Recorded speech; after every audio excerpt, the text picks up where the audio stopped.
chính thôi giờ chính trong cái này trong nó mình nhớ chỉ gạo tiền mà thái túa rồi ô tiếng gạo tiền mà thái túa này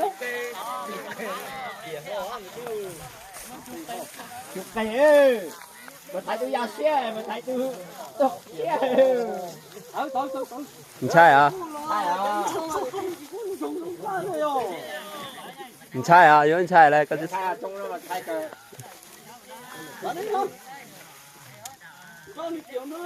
mình sai à giờ ta trông mình sai để như trên trò mà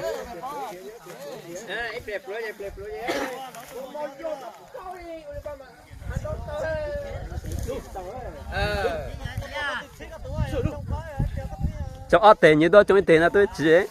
cái chỉ cần cho em mấy cái thiết ấy cho thiết cái gì nó xin bỏ cúp bao ấy hiệp ơi chỉ cần cho tây phố món này nó cũng mấy mấy cây này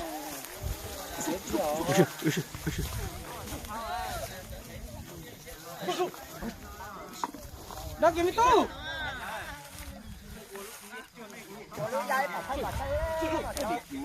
mấy cảnh của tôi đi đâu rồi á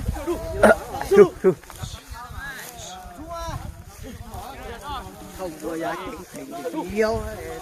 à có đó bác của tôi nó sao tôi có nó quậy nó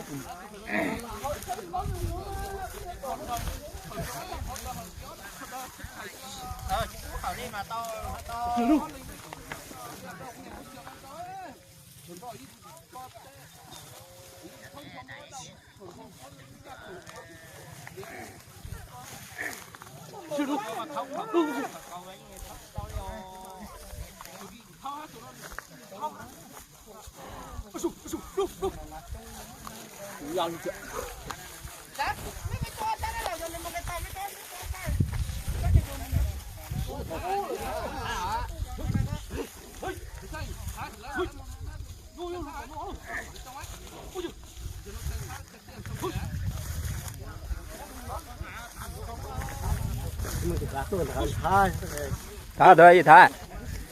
có chứ tụi tôi phí cho chim phế ta kia có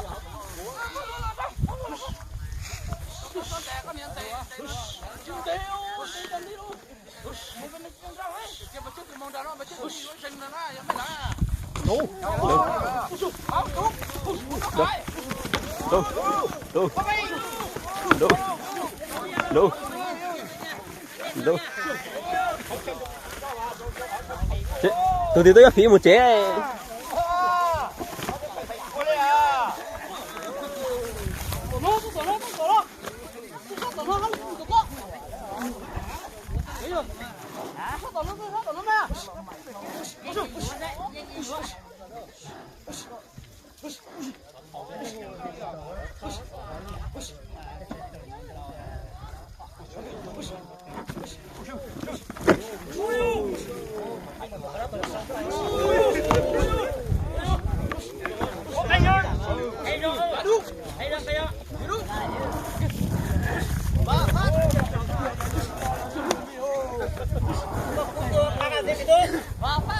giờ tôi nè cái theo ta chỉ cho con đó hay mới thấy thôi à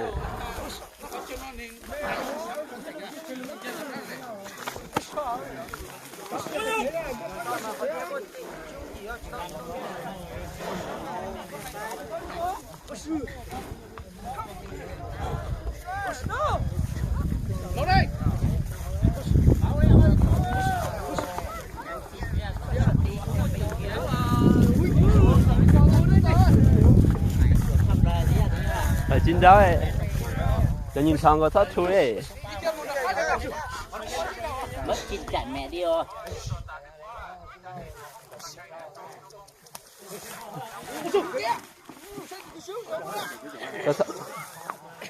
hỏi tệ nó ai cái nó là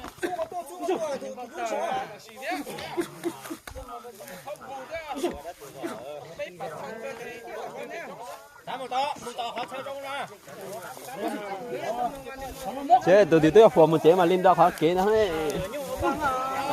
có tí mà chín ra tới như phun thì nó mày nên nẹt kế là chỉ bắt ra chỉ bắt dùng cuối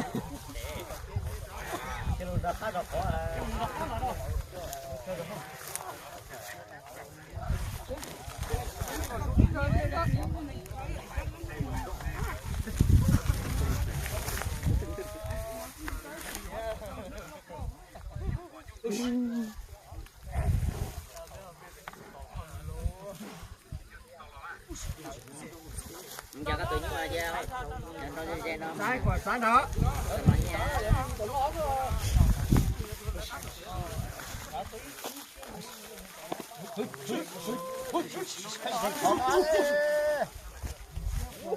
vô phun cho kiếm mà chế này ăn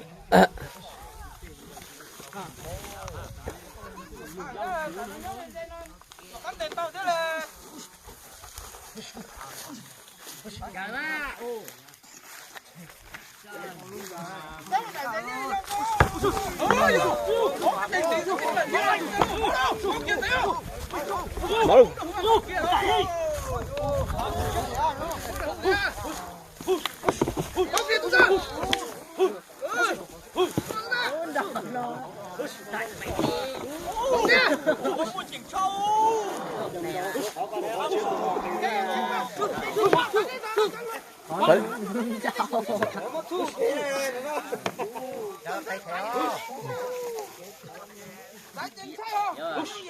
cá lò nó mà cá trăng mà sao xin ra là xí lại vậy tụi cái gì giờ chị ấy là gì nhưng trong nếu xin đây chưa không đấy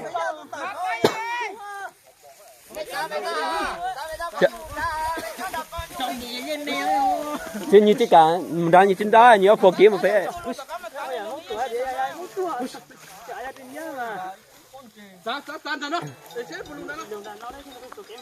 nhưng mà chế nhưng mà chỗ là đau kìa khó bên mà chỉ là đưa tiền phô luôn bên đấy vậy tự nhiên sẽ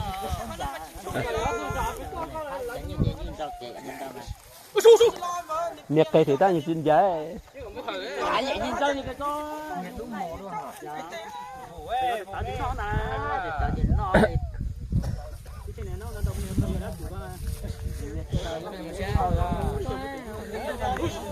không sao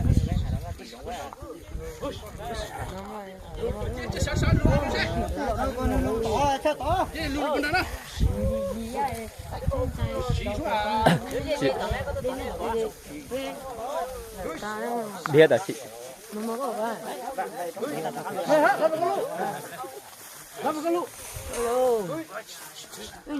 chị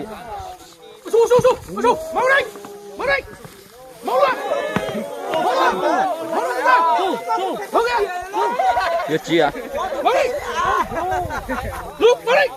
tôi biết chị à tôi biết chị à biết chị à tôi biết có tí pha thêm biết có biết đi ấy mất gì nữa tôi biết chị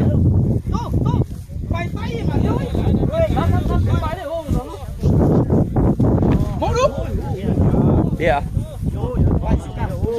ta nhìn trên đó ấy nhìn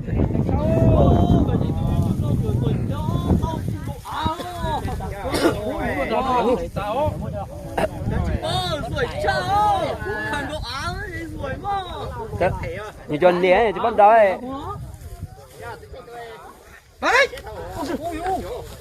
chị à đi rồi đi coi chụp đi đi à tại hạt này uống tụi nó chín nó ở trên trong mà chín rau cứ mình rau phải đắt thôi như chín rau ấy tôi biết chín rau ấy tôi biết chín rau con ơi như thế lùng ơi. Nhiều mỏi anh đâu chỉ là